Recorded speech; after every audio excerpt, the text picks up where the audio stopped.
समन्ता चक्रवालेषु अत्रा गच्छन्तु देवता सद्दम्मं मुनिराजस्स सुनन्तु सग्गमुखदं धम्मसवන කාලෝ අයං බදන්තා ධම්මසවන කාලෝ අයං බදන්තා ධම්මසවන කාලෝ අයං බදන්තා නමෝ තස්ස භගවතු අරහතු සම්මා සම්බුද්දස්ස නමෝ තස්ස භගවතු අරහතු සම්මා සම්බුද්දස්ස නමෝ තස්ස භගවතු අරහතු සම්මා සම්බුද්දස්ස. ඒ අපගේ ශාස්ත්‍ර වූ සම්මා සම්බුදුරජාණන් වහන්සේට අප හැම දිනාගේම নমස්කාරය වේවා. සුපින්වත්නි, ඔබ ඊටාම ශ්‍රද්ධාවෙන් මේ මොහොතේ ධර්ම ශ්‍රවණය කරන්නටයි බණහන්නටයි බලාපොරොත්තු වන්නේ. පින්වත්නි, බුද්ධ ශාසනය අපිට උගන්වන්නේ බුදුරජාණන් වහන්සේගේ ශ්‍රාවකයන් හැටියට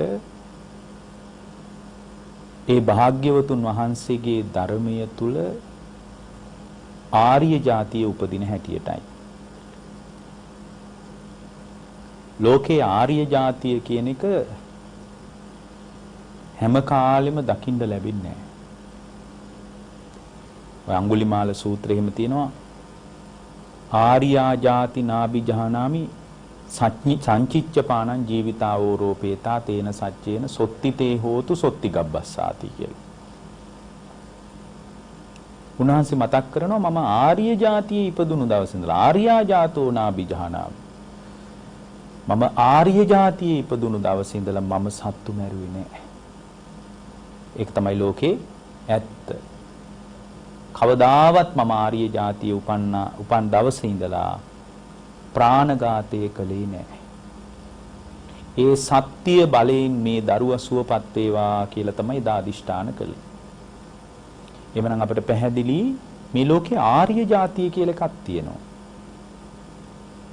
ඇත්තටම ආර්ය ජාතිය කියන ස්වභාවය ඇති වෙන්නේ ශ්‍රුතවත් ආර්ය ශ්‍රාවක භාවය තුලින්. දැන් සාමාන්‍යයෙන් උපදිනවා කියනකොට ඒකට බලපාන කාරණා තුනක් තියෙනවා. දෙමව්පියන්ගේ එකතු වීමක් තියෙන්න ඕන. දෙවෙනි කාරණේ තමයි මාතානං උතුණී හොති. අම්මාගේ ඍතුමත් භාවය තියෙන්න ඕන. ඒ කියන්නේ වැඩි වියටපත් වෙච්ච කෙනෙක් වෙන්න ඕන කාන්තාව. දැන් මේවා ධර්මයේ තියෙන දේවල්. ඊළඟ එක තමයි ගන්ධබ්බේකී පැමිණීමක් තියෙන්න ඕනේ. ඒ කියන්නේ ප්‍රතිසන්දි විඥානයක් පිළිසිඳ ගන්න ඕනේ. ඔබ පුදුම වෙයි, එක දේශනාවක් තියෙනවා ඉන්දක සූත්‍රය කියලා. කලලයක් සතියෙන් සතිය වැඩෙන විදිය විස්තර කරලා තියෙනවා. බටහිර විද්‍යාව දන්න කෙනෙක් ඔළුවේ අත ගහ ගන්න විදිය දේශනාවක්. කොහොමද මෙබඳු අවුරුදු 2600කට එහා පැත්තේදී මෙබඳු කතාවක් කිව්වේ කියලා පුදුම හිතේ. සති දෙකෙන් කලලේ මෙච්චරයි වැඩිනේ, සති තුනෙන් මෙච්චරයි, හතරෙන් මෙච්චරයි. මේ විදියට බුදුරජාණන් වහන්සේ බොහෝම ලස්සනට ඉතාම පැහැදිලිව ඒ පුද්ගලයාගේ පහළවීම සම්බන්ධ ප්‍රතිසන්දිය ගැන විශාල විස්තරයක් කරලා තියෙනවා. දැන් මේ විදියට බලනකොට අපට එක දෙයක් තේරෙනවා. ඒ තමයි මේ සාමාන්‍ය මව් කුසක බිහි වෙන්න අවශ්‍ය කාරණා වගේම ආර්ය ජාතියේ උපදින්න බලපාන කාරණාත් තියෙනවා. ඒ තමයි ආස්වාදයේ හැටියට දැකීම. ආදීනවයේ හැටියට දැකීම. නිස්සරණයේ හැටියට දැකීම. ආස්වාදයයි ආදීනවයයි නිස්සරණයයි කියන කාරණා තුන ආස්වාදයේ ආදීනවේ නිස්සරණයේ හැටියට යම් ශ්‍රාවකයෙකුට දකින්න පුළුවන් නම් ඒ දකින්න ශ්‍රාවකයා තමයි පින්වත්නි ස්ථීරවම ආර්ය ජාතිය උපදින. එයා තමයි ආර්ය ජාතිය උපදින. එතකොට ආර්ය ජාතියේ උපදිනවා කියන එක හැම කාලෙකම වෙන දෙයක් නෙමෙයි. ඒක බුද්ධ දැන් බලන්න දැන් අඟුලිමාල වගේ කෙනෙක් ලේ තැවරුණු අතින් ඇවිල්ලා මේ කතාව කියන්නේ.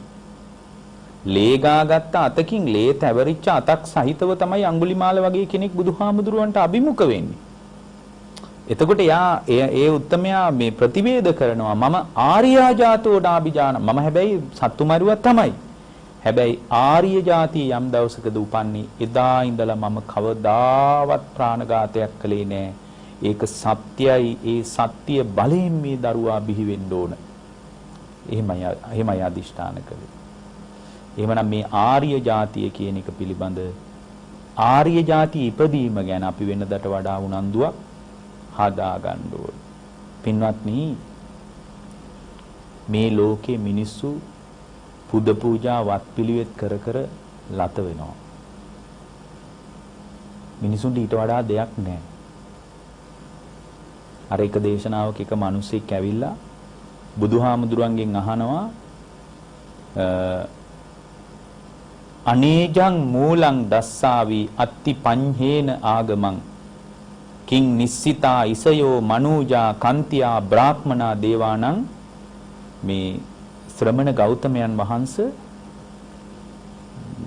හැම දෙයකටම ඔබ වහන්සේ මුල දන්නවා. අනෝජං මූලං දස්සාවින් ඔබ වහන්සේට මුලක් පේනවනේ. අත්ති පඤ්ඤේන ආගමං අපි මේ ආවේ ඔබ වහන්සේගෙන් එහෙම ප්‍රශ්නයක් අහලා යන්න. භාග්‍යවත් නිදුකානන් වහන්සේ කිං නිස්සිතා ඉසයෝ මනූජා කන්තියා බ්‍රාහ්මනා දේවානං බලන්න ස්වාමීනි මේ ලෝකේ ඉසිවරුද මිනිස්සුද ඒ කියන්නේ සාමාන්‍ය මිනිස්සුද රජවරුද බමුණොද මේ ඔක්කොම දෙවිවරුන්ට පුද පූජා පවත්ව ඉන්නවා. ස්වාමීනි මම මේ අහන්නේ ඔබ වහන්සේගෙන් ඒ උදවිය ඒ විදියට පුද පූජා පවත්වන්නේ මොනවටද? ඒ උදවිය ඒ විදියට පූජා පවත්වන්නේ ඇයි? එතකොට බුදුරජාණන් වහන්සේ මතක් කරනවා යේකේචි මේ ඉසයෝ මනූජා කන්තියා බ්‍රාහ්මනා දේවානං යඤ්ඤ මකප්පායින්සු පුතුයිද ලෝකේ ආසින්මානා පුන්නක ඉත්ත භාසං ජරා සිතා පඤ්ඤම කප්පයින්සු ඒ කියන්නේ උන්වහන්සේ විමසනවා මේ ඒ විදියට මේ මිනිස්සු එක එක පුද පූජා පවත්ව ඉන්නේ මිනිස්සු හිතාගෙන ඉන්නවලු ජරා මරණ දුකින් මේකෙන් නිදහස් වෙන්න පුළුවන් කියලා. සියලුම සැප ලබන්න පුළුවන් කියලා හිතාගෙන. එතකොට යහනවා හොඳයි ඉතින් හැමෝටම මෙහෙම සැප ලබන්න පුළුවන්ද? දෙවිවරුයි මිනිස්සු ශ්‍රමණයෝ මේ එක එක කණ්ඩායම් වලට සම්බන්ධ අය මේ ඒ විදියට පුද පූජා පවත්ව හිටියට ඔබ වහන්සේ කියන්න ඒ අයට පුළුවන්ද ඒකේ ප්‍රතිලාභයක් හදාගන්න? බුදුරජාණන් වහන්සේ මතක් කරනවා එහෙම මිනිස්සු පුද පූජා පවත්ව හිටියට වත් පිළිවෙත් කර කර හිටියට කවදාවත් එහෙම දෙවියන්ට තුතිමල් පුද පුදා හිටියට කිසිම දවසක ඒ අයට ඒ විදියට නිදහස් වීමක් අත්දකින්න පුළුවන් කමක් නැහැ. කාම සැපේ කෙරේ තිබෙන ඇල්ම බැල්ම නිසාම ඒ අය එහෙම කර කර හිටියට කවදාවත් භව රාගය අයින් කරගන්න තාක්කල් මොන්න තරම් පුද පූජා තිබ්බත් නිවෙන්න බෑ. දැන් මේක අපිටත් මේ බෞද්ධයන්ටත් මේ කතාව හරි වැදගත්. ඇයි? බෞද්ධයොත් ඉතින් පුද පූජා ටික හොඳට ඔළුව උඩ තියාගෙන තමයි ඉන්නේ. බුදුරජාණන් වහන්සේ මතක් කරනවා යම් කෙනෙකුට කාම සැපේ කෙරෙහි තියෙන ඇල්ම බැල්ම අතහැරලා දාලා සම්පූර්ණයෙන් භව රාගය තුනී කරගන්න තාක්කල් කිසිම දවසක ඉපදෙන දිරන මේ ලෝකේ කිසි දවසක හිම දුක තරණය වෙන්නේ නැහැ. එතකොට යා අහනවා හොඳයි ඔබ වහන්සේ එහෙමනම් කියන්න බලන්න ඉපදෙන මැරෙන ලෝකයෙන් එතෙර වෙලා මේ ජරා මරණ දුකෙන් පීඩා විඳින ලෝකයෙන් කවුද තරණය කරන්නේ? එහෙම තරණය කරන කෙනෙක් ගැන ඔබ වහන්සේ දන්නවද? ඔබ වහන්සේට පුළුවනිද කියන්න එහෙම තරණය කරන කෙනෙක් ගැන? එතකොට උන්වහන්සේ මතක් කරනවා යම් කෙනෙක් තණ්හාව සිඳලා බිඳලා දාලා නම් යම් පුද්ගලෙක් තණ්හාවෙන් අයින් වෙලා නම් තණ්හාව සිඳලා බිඳලා දාපු ජීවිතයක් නම් මේ පුද්ගලයාට තියෙන්නේ. අන්න ඒ බඳු පුද්ගලයෙක් තමයි අවබෝධය කරා පියමන් කරන්නේ. තණ්හාව සිඳලා බිඳලා දාන්නේ නැතුව භව රාගය තුනී කරගෙන ජරා මරණ දුක නිමා කරගන්නවා කියලා කියනවා නම් ඒක කවදාවත් වෙන්න බැරි දෙයක්. කවදාකවත් වෙන්න බැරි දෙයක්. එහෙමනම් අපි තුල කුසලතාවයක්, දක්ෂතාවයක් තියෙන්න ඕන මේ තණ්හාව සිඳ බිඳ දමා ලෝකයෙන් එතර වීම පිණිස භව රාගය තුනී කරගෙන ඉස්සරහට යන්න හැම බුද්ධ ශ්‍රාවකයෙකුටම වැඩ පිළිවෙලක් තියෙනවා. ඒක තමයි ආර්ය ජාති. එතකොට ආර්ය ජාතියක තියෙන අභිමානය මේ මෞකුසකින් බිහි වෙන ශ්‍රාවකයෙකුට නැහැ. මනුෂ්‍යත්වයේ ඊට වැදගත් අවස්ථාවක් තමයි අවබෝධයේ පැත්තට Tamanගේ හිත හදාගන්න. නමුත් පින්වත්නි අවබෝධයේ පැත්තට හිත හදාගන්න ශ්‍රාවකයෙකුට මනුෂ්‍යත්වයේ පමණක් සෑහෙන්නේ නැහැ. ඒ මනුෂ්‍යත්වයේ තුල ජීවමාන වෙලා Tamanගේ ආධ්‍යාත්මයේ තුල භාග්‍යවතුන් වහන්සේ පෙන්වා දුන්න ධර්මයේ ක්‍රමානුකූලව ධර්මයේ තුලින් ශක්තිමත් වෙන්න බැරි නම් ඒ ශක්තිමත් වෙන්න බැරි තැනක පහම් පත්තු කරා කියලා ලොකු දෙයක් කරගන්න බෑ. දැන් මේ බුද්ධ දේශනාවෙයි මේක තියෙන්නේ.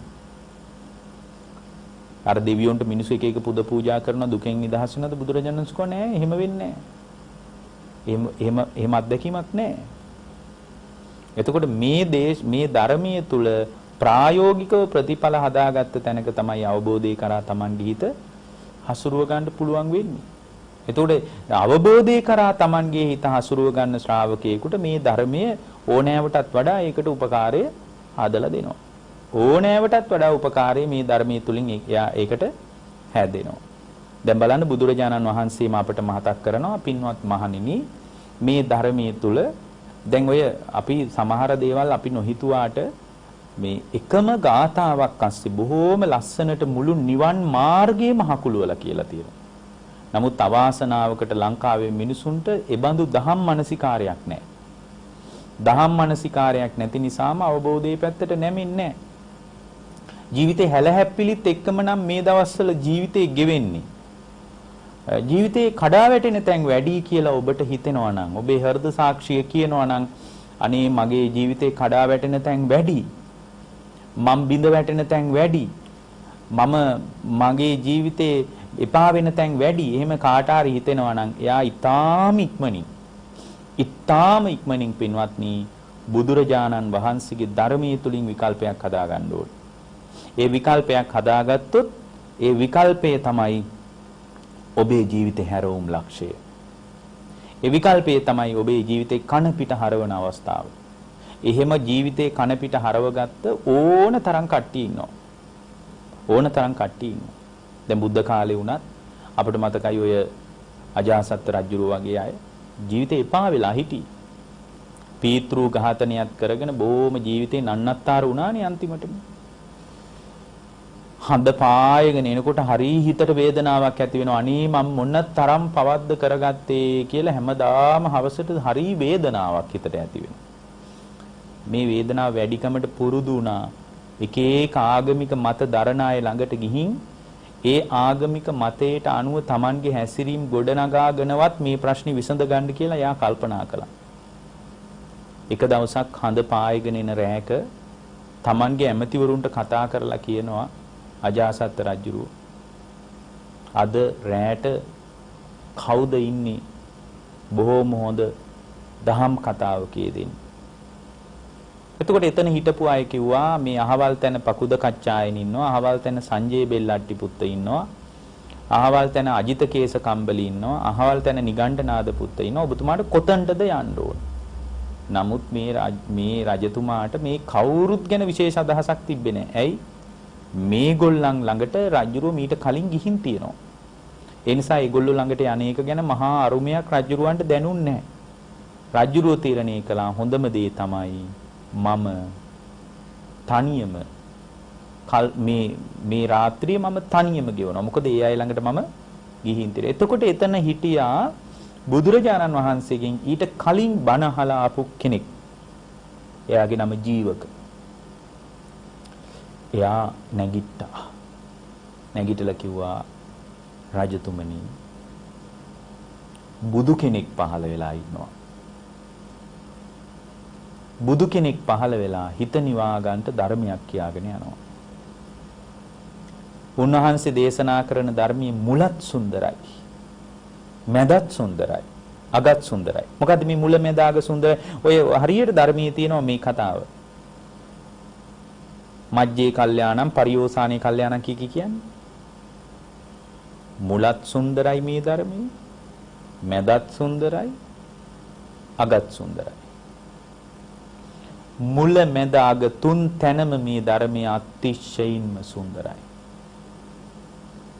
ඒ භාග්‍යවතුන් වහන්සේ ලෝක සත්‍යයා කෙරෙහි මතු කරන ධර්මයේ තුල යම් ශ්‍රාවකයෙක් ජීවමාන වුණොත් ඒ ජීවමාන වෙන ශ්‍රාවකයා ඒකාන්ත වශයෙන් අවබෝධයේ පැත්තට නැමෙනවා. ඒ භාග්‍යවතුන් වහන්සේගේ වචනේ අහගෙන ඉන්නකොට හිත නිමිල යනවා. කැළඹෙන්නේ. පුදුම විදියට නිවිල යනවා. ඒ කියන්නේ අර බුද්ධ කාලේ එක විශේෂ දෙයක් බුදු කෙනෙක්ගේ යුගයේ පහළ වෙන මිනිස්සු හරීම ඥානවන්තයි. සමහරට වෙන ආගමික මත දැරුවේ හරි ඥානවන්තයි. ඒ කියන්නේ මේ ඒගොල්ලන්ට බණපද 2යි 3යි ඇහෙන්න ඕන. සත්‍ය පැත්තට පුදුමාකාර. දැන් අද මිනිස්සු කියනවා අද තමයි මහා ලොකු දියුණුවක් තියෙන ලෝකය. දියුණුයි කියලා හිතාගෙන ඉන්න ලෝකයක අපි ඉන්නේ කීකේ මිනිස්සු කිව්වට පින්වත්නි අද කෝ මිනිස්සුන්ගේ නිවහල් භාවය. මිනිස්සු තුල නිවහල් භාවයක් නැහැ. මිනිස්සු කෙලෙස් වලින් ආතුර වෙලා ඉන්නේ. ඒ කෙලෙස් වලින් ආතුර වෙච්ච ලෝකයක කෙලෙස් සහිත ලෝකයේ පේන්නේ කෙලෙස් හරහා. ඉතින් ඒ නිසා මේ දැන් ඒ කාලේ මිනිස්සු මරණාස දැන් අද බෞද්ධයෙකුටවත් හිත හදාගන්න පුළුවන්ද මරණාසන්න වෙලාවට. පුදුමාකාර ස්කන්ධයන් පිළිබඳ මහා බරපතල ඛේදවාචකයට මුහුණ දීලා ඉද්දී මේ කටිනි පිංකම් දානමාන කරගෙන ඉන්න මිනිහෙකුටවත් පින්වත්නි ලේසි නෑ මරණාසන්න මොහොතේ හිත හදා ගන්නවා කියන එක. දැන් මුතේ කාලේ සමහර බෞද්ධයනි මේ ඔය සමහර අය හිටිය අන්‍යාගමික අය.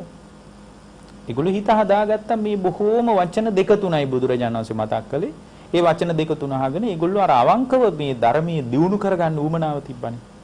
ඒ නිසා ඊටාම ඉක්මනින් ධර්මය අල්ලගත්තා ඒ අය. ඒක හරියට මේ වගේ දැන් ඔය එක තැනක තියෙනවා බුදුරජාණන් වහන්සේ තෝණ කියලා ගමකට පිණ්ඩපාතේ වඩිනවා. ඒ ගමේ මේ බමුණු ගම. ඒ ගමේ ඉඳලා තියෙනවා මේ මිනිස්සු ගොඩාක් ඉඳලා තියෙනවා. හැබැයි මේ බමුණු කතාවක් ඇහුවා උඹලා කිසි මිනිහෙක් දානි බෙදන්න බෑ. දානි දුන්නොත් බලා ගන්නවා. දැන් ගමේ ප්‍රධානින් තමයි මේ කතාව ගෙනිච්චේ. හෙට මේ පැත්තේ ශ්‍රමණ ගෞතම ප්‍රධාන පිරිස එනවා. එක මිනිහෙක් දොරවල් අරින්න බෑ. ඉතින් බුද්ධ ප්‍රමුඛ සංඝයා වැඩියා. කවුරුත් දොරවල් අරින්නේ නැහැ. ඇතුලේ සද්දවත් ඇහෙනවා දොරවල් අරින්නේ. ඉතින් බුදුරජාණන් සංඝයා එකතු කරලා කිව්වා මහණෙනි මිනිස්සු මෙහෙම ගියොත් පව් කර ගන්නවා. ඒ නිසා අපි පිට වෙමු මේ ගමෙන් අපි පිට වෙමු. මත්දහනෙත් වෙලා ආයෙ වෙනකොට. කමන්නේ අපි පිට වෙලා යමු. මෙහෙම කියනකොට අර එක රහතන් වහන්සේ නම කලන්තේ දාලා ඇදගෙන වැටිලා තියෙනවා. එහෙනම් රහතන් වහන්සේලාට කලන්තේ හැදෙනවා. අපි හිතාගෙන රහත් වුණාම අහසින් යනවා විතරයි කියලා නේ. රහතන් වහන්සේලාට කලන්තෙත් හැදෙනවා. ඇයි මේ කයේ මොකක්වත් 아무තු මැජික් එකක් වෙන්නේ නැහැ රහත් වෙනකොට. සම්පූර්ණ මානසික විපර්යාසයක්. සම්පූර්ණ ස්කන්ධ ක්‍රියාවලිය තුල උපාදානීය නොවන ස්වභාවයක් පමණයි ක්‍රියාත්මක වෙන්නේ. උපාදානයක් නැහැ. ආහන ඉද දිට්ඨ සුත මුත ලෝකයේ තුල උපාදානයක් නැහැ. ප්‍රපංචකරණයක් නැහැ. ඒ නිසා මුන්නාන්සේ තුල ඒ උපාදානයට අනුව හැදෙන විපාක පිණිස කර්ම දැන් හැදෙන්නේ නැහැ උන්වහන්සේ තුල. ඒ වුණාට ඒක කයේ මොකක්වත් වෙනසක් වෙනව නෙමෙයි. කයින් හොයන්නත් බෑ. අර ඒක වෙලා අර ලකුණ්ඩක බද්දී මහරහතන් වහන්සේම දැක්කම මිනිස්සු විහිළු කරලා කනිනුත් උස්සලා එනවා කියන්නේ. ආනේ සුළු පියාණෙනි කොහොමද කියලා කනිනුත් උස්සලා එනවලු. ඇයි මිටිනේ එච්චරට? නිකන් අර හරීම අසාමාන්‍ය මිටි කෙනෙක් ඔය ලකුණ්ඩක බද්දී ආඳු. දොර ළඟ එහෙම හිටගෙන ඉන්නකොට කණුවක් අල්ලගෙන කොහොමද කියලා සුළු පියාණෙනි කොහොමද කියලා කනත් මිරිකල එනවලු. ඇවිල්ලා ආනවලු මේ මිහිරට බණ කියන ලකුණ්ඩක බද්දී කියලා ස්වාමීන් වහන්සේ නමක් ගැන කීර්තියක් පැතිරිලා යනවා. කොහෙද උන්වහන්සේ? ඔය කන මිරිකලාවේ උන්වහන්සේගේ තමයි. ආනේ ස්වාමීනි සමාවෙන්න කියලා ඊට පස්සෙලු ගිහින් වද. එහෙනම් ඇඟෙන් හොයන්න බෑ. හැඩෙන් හොයන්න බෑ. සිවුර පොරවන විදිහෙන් හොයන්න බෑ. අද හොයන්නේ කින්නේ. පාත්‍රෙන්ද වළඳන්නේ පිඟානෙන්ද වළඳන්නේ කියන එකෙන් හොයන්න බෑ. පාත්‍රෙන් වළඳන එක තමයි බුද්ධ දේශනාවේ ක්‍රමය. නමුත් වළඳන විදිහෙන් හොයන්න බෑ කියලායි මම මේ කියන්නේ. ඉන්න විදිහෙන් හොයන්න බෑ. රැවුල වවලාද කොණ්ඩේ කපලාද එකෙන් හොයන්න බෑ. ඇයි මොකක්වත් කයේ වෙන්නේ නැහනේ.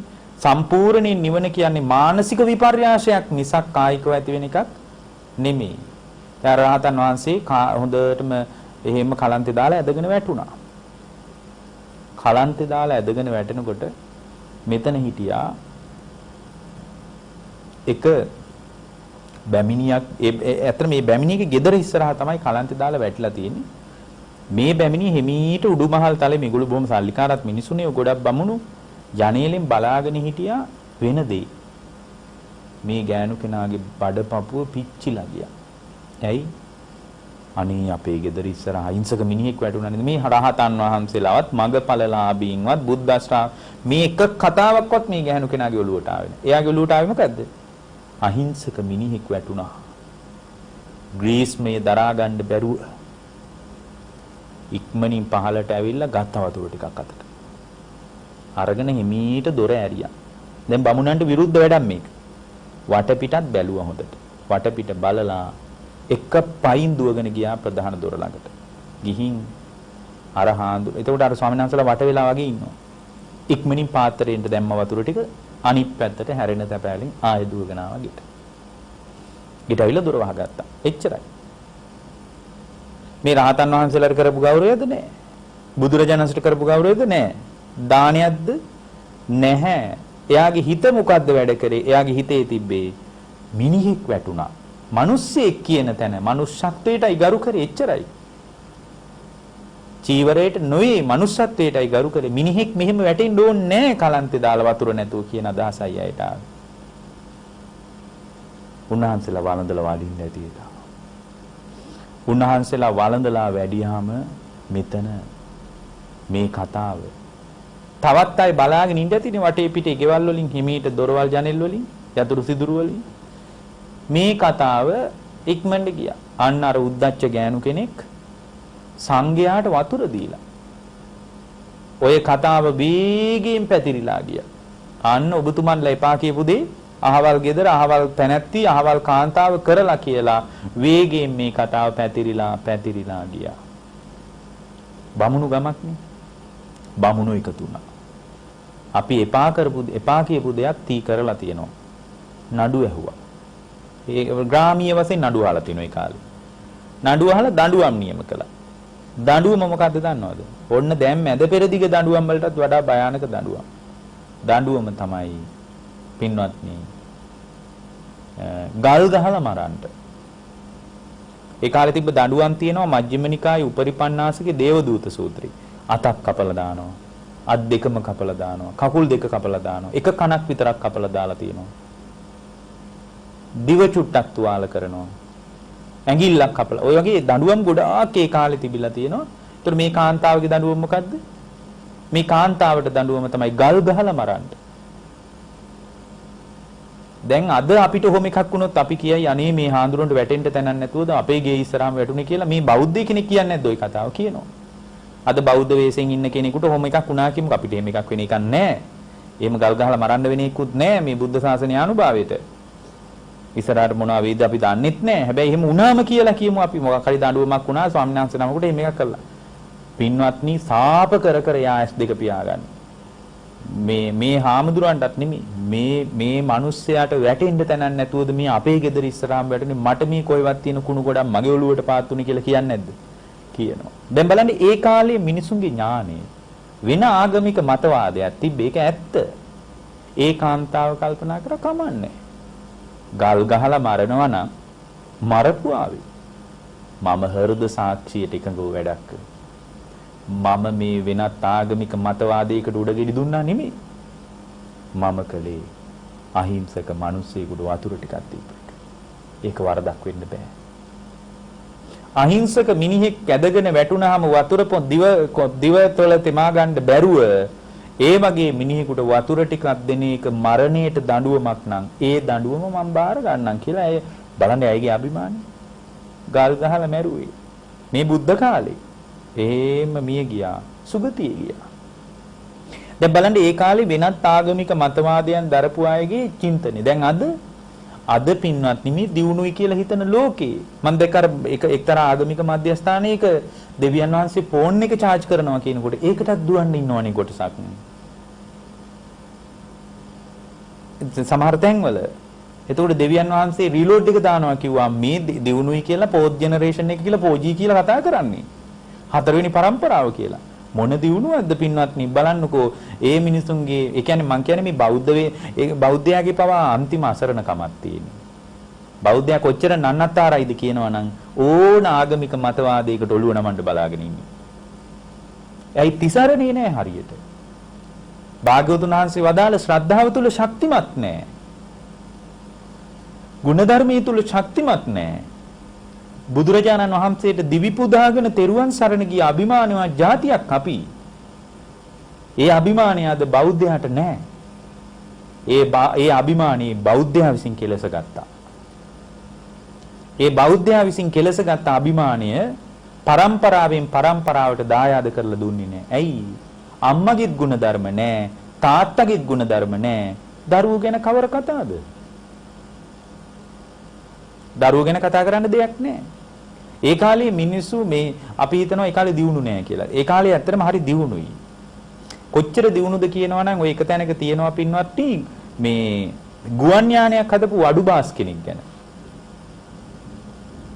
කෝකනද කියලා මාලිගාවක් හදලා බෝධිරාජ කුමාරයාට මේ වගේ මාලිගා තව තියෙන්න බෑ මාලිගාව හදපු කෙනා මරන්න ඕන කියද්දී එයාගේ කෝකනද මාලිගාව අයිති බෝධිරාජ කුමාරයාගේ සහෝදරයා ගිහින් කියනවා ඔන්න උඹ මරන්න යන්නේ උඹ කොහොම හරි පලා යනවා නම් හොඳයි උඹ වගේ මිනිහෙක් මරන්න ඕනේ උඹ බොහොම දක්ෂ වැඩට දක්ෂ මිනිහෙක් අපේ මාලිගාවේ රහස් සාකච්ඡාවක් යනවා උඹ ඝාතනය කරන්න මාලිගාවේ වැඩ ඉවර වෙනකොට උඹේ ජීවිතයත් හමාර වෙනවා.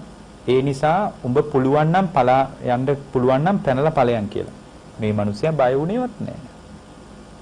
ගෙදරට පණිවිඩයක් යවුවා තමන්ගේ නෝනට. ඒ කියන්නේ මේ ගෙදර සම්පූර්ණ කෝකනන්ද මාලිගාව කැටයන් කරපු මිනිස්සයා. ගෙදරට පණිවිඩයක් යවුවා තීන් ටික විකුණ ගන්න. ගෙවල් දොරවල් කුඹුරු පිටි ඔක්කොම විකුණලා සල්ලි කරගන්න කියලා. මම දවසක් කිව්වම එදාට එන්න කිව්වා. බෝධිරාජ කුමාරයාට පණිවිඩයක් යවුවා බෝධිරාජ කුමාරය මේ දැන් තියෙන්නේ සියුම් වැඩ මේ ගෙදර සියුම් වැඩ තියෙන්නේ මේ වැඩ ටික සියුම්ම කරේ නැත්තම් මේ බඳු මාලිගාවක විශ්මේ නෑ ඒ නිසා ඔබතුමන්ලා මෙහි එන්න එපා නිතර මට බොහොම පාඩුවේ වැඩ ටික කරන්න ඕන හැබැයි ශක්තිමත් සැහැල්ලු දැව මට ගෙනත් දෙන්න. ඉතින් බෝධිරාජ කුමාරයාට ඕන ලස්සනම මාලිගාව හදන්නනේ මේ වගේ මාලිගා එකයි රටට මෙච්චරයි. ශක්තිමත් සැහැල්ලු දැව ගෙනත් දුන්නා එනවනම් අපේ බිරිඳට විතරක් එන්න කියන්නේ මොකද ඒත් කෑමේ කරගෙන විතරයි වෙන අය එන්න එපා කියන මට නිදහසේ මේ වැඩ ටික කරන්න ඕන. නමුත් දැන් මේ බාසුන් නැහැ දන්නවා මේ අනාගතයේ රහස් සාකච්ඡාවක් යනවා තමාව ඝාතනය කරන්න කියලා. එක්තරා රාත්‍රියක දැව වලින් ගුවන් යානයක් හදලා බිරිඳත් එක්ක පලා ගියා කියනවා. මේ වගේ කතාවක් නිකම්ම අයින් කරන්න බෑ. ඒ කියන්නේ ඒ දිනුව නිකම්ම අයින් කරන්න බෑ. අපිට තේරෙනවා ಭಾರತයේ හිටපු ශක්ති සම්පන්නම සෙන්පතිය තුන්දෙනා ඉන්දියාවේ හිටියේ. එක්කෙනෙක් කොසල් රජුරු ඇත්තටම කොසල් රජුරු හරි දක්ෂ සෙන්පතියෙක්. කොසල් රජුරු ගැන මිනිස්සු වැඩි දන්නේ නැහැ. අනිත් එකනා තමයි පින්වත්නි මහාලි ලිච්ඡවි කියන කෙනා. අනිත් එක තමයි බන්දුල මල්ල සෙන්පතිය. බන්දුල මල්ල සෙන්පතිය 500ක් මරන් ඊතල දෙකයි පාවිච්චි කරලා තියෙනවා. එතකොට කෙනෙක් කියන්න පුළුවන් ආපෝ කොහොමද ඊතල දෙකෙන් 500ක් මරන්නේ කියලා. ඒ අපිට හිතෙන විදිහ. එච්චර දුරට යන්න ඕනේ අනුරාධපුරයේ උගයේ විශ්මිතව ඉදි කරපු ඉදිකිරීම පිළිබඳ පුළුවන් දෙයක් අදහසක් ගන්න අද. මේ ඇහැට පේන්න තියෙන ඒවා. ඔය මහා සෑය ගැන පුළුවන් ද මහා සෑයේ හැදුණු මේකේ සම්පූර්ණ මහා සෑය ඉදි වෙච්ච ඉංජිනේරු තාක්ෂණ ශිල්පය ගැන පුළුවන් ද අදහසක් ගන්න. මිහින්තලාවේ තිබුණු පෞරාණික රෝහලේ ඒ කියන්නේ මිහින්තලේ තිබිලා තියෙන විශාල රෝහලක්. ඒ රෝහලේ තියෙන ඇතැම් උපකරණ වෛද්‍ය උපකරණ දැනටත් ඒවා සංරක්ෂණය වී පවතිනවා. ලංකාවේ මිනිස්සුන්ට ඒවා වටින්නේ නැතුව ඇති. ඒවා දැන් සර්ජරි එකක් පාවිච්චි කරන්න කතුරු වලට වඩාත් සමානයි ඒවා. දැන් සැත්කම් වලට පාවිච්චි කරන බොහෝ උපකරණ වල ආකෘතිය අනුරාධපුර මිහින්තලේ ඉදි වෙලා තිබුණු රෝහලේ පාවිච්චි කරන උපකරණ දැනටත් තියෙනවා. සමහර විට ඒ තාක්ෂණයත් ලෝකේ අපෙන් ගන්න ඇත්තේ. ඒ උපකරණ වෙනසක් නැහැ. කතුරු එහෙම ඒ විදිහටම තියෙනවා. සුද්ධ සනීපාරක්ෂක දේවල් වලට කැලෑපනිද්දී ඊටාම ශක්ති සම්පන්න විදියට සනීපාරක්ෂක වැසිකිලි කැසිකිලි අපි ඉදි කරලා තියෙනවා. එහෙම අභිමානයක් අපිට තිබ්බේ දැන් මේ බටහිරට දර්ශනීයවගෙන අපි බලාගෙන හිටියට දියුණු වෙන්න ඕනෑවටත් වඩා විභවයක් තිබ්බ රටක්. සිංගප්පූරුවේ පාලකයා ලංකාවට ඇවිල්ලා කියන්නේ මම ලංකාවක් කරන්නම් මට ඡන්දෙ දීපල්ලා කියලා. කොරියාව කියන්නේ දියුණු වෙන්න විභවයක් තිබුණු රටක් නෙමෙයි. දියුණු වෙන්න විභවයක් නොතිබුච්ච කොරියාව වගේ රටවල් පවා වේගයෙන් දියුණු වෙද්දී ලංකාව දියුණු නොවුනේ මේ බුද්ධ ශාසනය දැන් මෙහෙම හරි රැකුනේ බුද්ධ ශාසනය නිසා. ලංකාවේ අනාදිමත් කාලයක් තිස්සේ පාලකයන්ගේ තිබුණු දොස් ඊයේ පෙරේදා නෙමෙයි අපි කියන අවුරුදු ගණනාවක් පිටිපස්සට බලද්දී පාලකයන්ගේ තිබුණ ක්‍රියාකාරකම් වල හිදැස මුළු සමස්ත ජාතියක බිඳ වැටෙන්න බලපෑවා. ඒක අද ඊයේ වෙච්ච එකක් නෙමෙයි. එහෙම නැතුව කෙනෙක් කියන්න පුළුවන් මේ බණවලදී දේශපාලනේ නෑ එහෙම එකක් නෙමෙයි. අනාදිමත් කාලයක් තිස්සේ බෞද්ධ සම්භවයේ බිඳ වැටෙන්න බලපෑවා විවිධ පාලකයන්ගේ ක්‍රියාකාරකම්. එතකොට මිනිස්සු බටහිරට ආවඩන්න පටන් ගත්තා. එතකොට මූලික බුද්ධ වචනයේට තිබ්බ වටිනාකම පවා තිසරණිය තුල ශක්තිමත් වෙන එකට පවා මිනිස්සු පයින් ගැහුවා. ඒකේ අවදානම තමයි අද බහුතරයක් ඉන්න තරුණයන්ට තිසරණේ නැහැ. තිසරණේ නැහැ. කොඩි විනයක් වගේ ජංගම දුරකථනයේ විතරක් අතේ තියාගෙන ඉන්නවා. එතකොට ඒකෙන් ඔක්කොම ප්‍රශ්න විසඳෙනවා කියලා හිතාගෙන ඉන්නවා. කන්නේ නැතුව ඉන්න පුළුවන් ජංගම දුරකථනයේ නැතුව ඉන්න බෑ. වෙන කොඩි වින කරන්න ඕනේ අල්ලපු ගෙවල් වලින්. ලොකුම කොඩි විනේ තමයි ඔය අතේ ඇඟිලි දෙක අස්සේ තියාගෙන ඉන්නේ. එතකොට මෙබඳු જાතියකට කොහොම හරියයිද කියලා හිතා ගන්නත් බෑ. දැන් මම මේ කියාගෙන ආවේ වෙන කතාවක්. ඒ තමයි පින්වත්නි මේ ලෝකේ භාග්‍යවතුන් වහන්සේගේ ධර්මයේ තුල ශක්තිමත් වීම තුල තමයි ආර්ය જાති ඉපදෙන්න තියෙන්නේ. ආර්ය જાති ඉපදෙන්න මොනවද කරන්න ඕන කියලා ඔබට ප්‍රශ්නයක් එනවා නම් මම ඔබට කියන්නේ සද්ධාවෙන් ශක්තිමත් වෙන්න, සීලයෙන් ශක්තිමත් වෙන්න, ධර්මඥානයෙන් ශක්තිමත් වෙන්න. ඒ වගේම පරිත්‍යාගයේ දානේ වගේ දේවල් වලින් ශක්තිමත් වෙන්න, ප්‍රඥාවෙන් ශක්තිමත් වෙන්න. ඔන්න ඔය සද්ධා සීල සුත ත්‍යාග පඤ්ඤා කියන ගුණධර්ම මත ශක්තිමත් වෙන්න එයා ආර්ය જાතිය පැත්තටයි තල්ලු වෙන්නේ. ආර්ය જાතිය පැත්තටයි ආර්ය જાතිය ඉපදුනාට පස්සේ සැප දුක මැදින් හිට ගන්න පුළුවන්. ආර්ය සෝතාපන්න වීමෙන් තමයි ආර්ය જાතිය තහවුරු වෙන්නේ. එතකොට ආර්ය જાතිය තහවුරු වෙන තැනක බුද්ධ ශ්‍රාවකයාගේ ක්‍රමය මොකද්ද දන්නවද? ඇයි අර අපිට ඇත්තටම මිනිස්සු ඒවා ගැන කලින් හැදෑරීමක් තිබ්බා මිනිසුන්ට. දැන් නැති වුණාට. දැන් ওই රතන සූත්‍රයේ තියෙනවා ආර්ය જાතිය උපදින විදිය රතන සූත්‍රයේ තියෙනවා. අද මිනිස්සු ගිරව් වගේ රතන සූත්‍රයේ කටපාඩම් කර හිටියට රතන සූත්‍රයේ තියෙන්නේ පින්වත්නි සම්පූර්ණයෙන් ආර්ය જાතිය උපදින විදිය. ඇත්තටම රතන සූත්‍රයේ බුදුහාමුදුරෝ දේශනා කළේ මේ తాවකාලික පැලැස්තරයකට නෙමෙයි. රෝග පියක්, අමනුස්ස බියක්, දුර්භික්ෂ බියක් තිබ්බා. ඒකට විකල්පයක් විදිහට පැන් පාත්‍රයකුත් අරගෙන ඉහළ ආසට දික් කරලා අදිෂ්ඨාන කළා පැන් බින්දුවක්වත් අපත යන්න එපා. මේ වාතලයට මුසු වෙලා මිනිසුන්ගේ ශරීරයේ පුරා මේ වාතලය හමාගෙන යනවත් එක්කම සුවපත් වේවා කියලා බුද්ධ අදිෂ්ඨානයකුත් කළා. ඒකත් ඇත්ත. ආනන්ද හඳුරන්ට පැන් පාත්‍රෙත් දීලා ඉහන්නත් කිව්වා. ඒකත් ඇත්ත. නමුත් මැද කූටාගාර ශාලාවට එකතු වෙලා ලිච්ඡවි සමූහාණ්ඩුවත් එක්ක විශාල සමුළුවක් බුදුහාමුදුරෝ එදා කරනවා. ඒක විශාල සමුළුවක් ධර්ම මහා සම්මේලනයක් ඒක. ඒක මේ නිකන් රාජකීය සම්මේලනයක්. මේ රතන සූත්‍රය දේශනා කරන රතන බුදුරජාණන් වහන්සේ පිළිගන්නේ කෙසල් තොරන් ගහලා යොදුන් 3ක් සුදු වැලි අතුරලානි ලෑස්ති වෙන්නේ ලිච්ඡවි රජවරු. ගංගානම් ගඟ ළඟට යොදුන් 5ක් බුදුරජාණන් වහන්සේ ගංගානම් ගඟ ළඟට එනකොට බිම්බිසාර රජුරු එතන ඉඳලා පාර හදලා තියෙනවා. රාජකීය උත්සවයක් මේක. විශාල සමුළුවක් තිබිලා තියෙනවා. කූටාගාර ශාලාවේ සමූහාණ්ඩුවක් තිබ්බේ. විශාල මිනිසු පිරිසක් එකතු වුණාම බුදුහාමුදුරුවෝ මේ රෝගයට බෙහෙත් කළාම නෙමෙයි. රතන සූත්‍රය කියලා ඉවර වෙනකොට විශාල පිරිසක් සෝවාන් වෙලා තියෙනවා. ඒ කියන්නේ බුදුරජාණන් වහන්සේ දන්නවා මේ හිම්බිරිසාවට බෙහෙත් කරන එක බුදුදහමේ ක්‍රමී නෙමෙයි. මේ తాවකාලික මොකද ජරා මරණ දුකයි ප්‍රශ්නේ. මේ වෙලාවේ ලෙඩ වෙච්ච එක නෙමෙයි ප්‍රශ්නේ. ප්‍රශ්නේ ඉපදීම. මේ වෙලාවේ ලෙඩේටත් යම් විකල්පයක් කරන්න ඕනේ. ඒකටනේ උන්වහන්සේ පාත්‍රය අතර අරගෙන පැන් ඉන්න කිව්වේ. එතකොට ඒක විතරක් කරලා බුදුරජාණන්සේ හැරිලාව නම් උන්වහන්සේ බුදු වෙලා නැහැ. උන්වහන්සේ බුදු වෙලා නැහැ. ඇයි?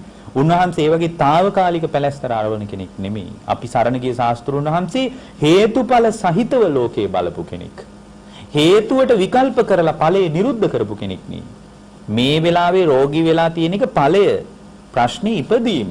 එහෙමනම් මේ මිනිසුන්ට ඉපදීම නැති කරගන්න පාරක් පෙන්වන්න නැතුව මේ වෙලාවේ ලෙඩේට බෙහෙත් කරන එක ඒක වෛද්‍යවරයෙකුත් කරයි.